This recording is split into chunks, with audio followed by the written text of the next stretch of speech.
Hi everybody, this is Frank from Musto Wine Grape Company. Today we're going to be talking about yeast and nutrients. This is a key factor in making a good wine and finishing everything off. So the first thing you need to realize that yeast, when it does its job, creates the alcohol in the wine and also creates CO2. Natural yeast, a lot of people believe in natural yeast. Natural yeast is what's called the wild yeast in the grapes. It can be unpredictable, it can be risky, you're not sure if you've got enough that natural yeast in the grape to finish the job, and that's the name of the game, is to get that sugar down to zero. Now, we recommend to you that you use a cultured yeast. A cultured yeast is so-called man-made yeast, many selections that give you many flavors and characteristics of the same grapes. They are stronger, they're a stronger yeast, they're consistent, and if you look up the yeast from the manufacturer, they'll actually tell you the characteristics that you do get from these different yeasts. So we recommend that you use a cultured yeast. We sell many different varieties here, and they'll all give you different flavors. I've made the same grape, and I've used two different yeasts, splitting up the batch, and I got two different flavors on the same Cabernet grape. So very interesting. You could also blend them back in together later on with the same grapes, two different yeasts, and get a nice blend with a different combination of flavors. Now, besides the yeast, we also need to feed the yeast, and that's one of the most important things. So we need to talk about nutrients. Now, we use nutrients at different levels. We use a nutrient when we rehydrate the yeast. We use a nutrient when the fermentation starts. And that's kind of like its breakfast. We're giving it a breakfast to get the yeast going.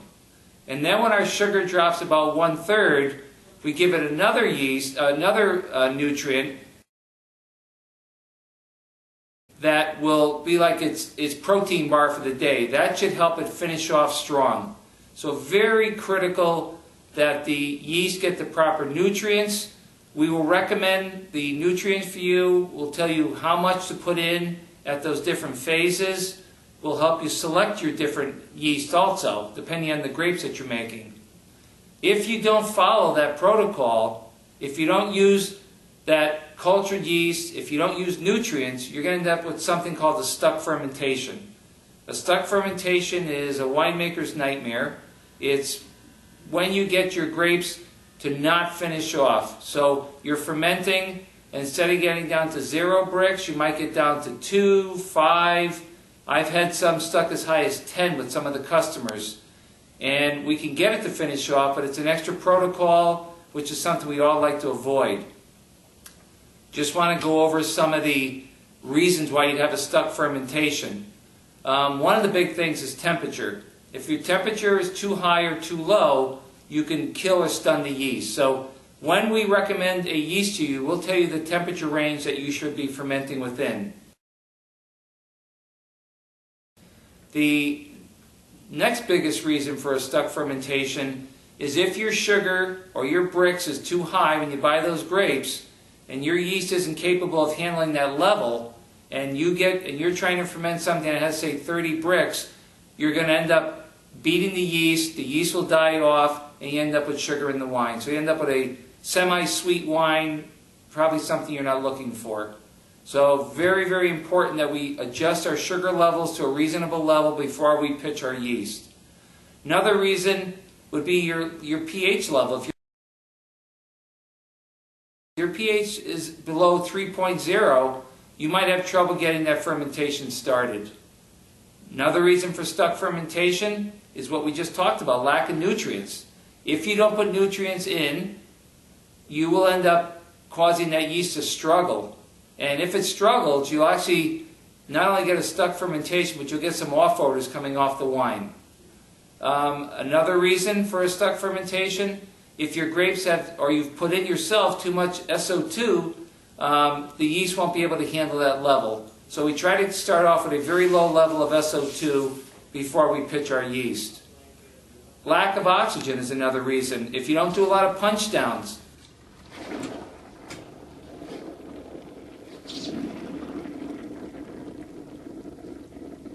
On your grapes during fermentation, you will cause other problems. And yeast needs oxygen during fermentation, absolute must. So that punch down should be 3 to 4 times a day. Another reason, unsanitary. If we have unsanitary conditions, we could introduce some bacteria into the wine that could compete with the yeast and cause some problems. And finally, not picking the proper yeast can be an issue. Whether you don't rehydrate it properly, or if you pick a yeast that can only run up to 13% alcohol, and your grapes have a potential of 15, you can end up with that stuck fermentation. And of course, always check your dates on your yeast to make sure that they're not 2 or 3 years old. Always come up with some fresh yeast every year. Don't try to save, it's not worth it. Your grapes are worth too much, your wine is worth too much. So that's our discussion today on yeast and on nutrients. It's a very sensitive topic to me because I'm here helping people with all the stuck fermentations at the end of the year if they don't follow these protocols. So please follow the rules. We're here to help you. We'll recommend the proper yeast and the proper nutrients to help you finish your wine off and get a good dry wine that finished clean and fresh. Have a good day.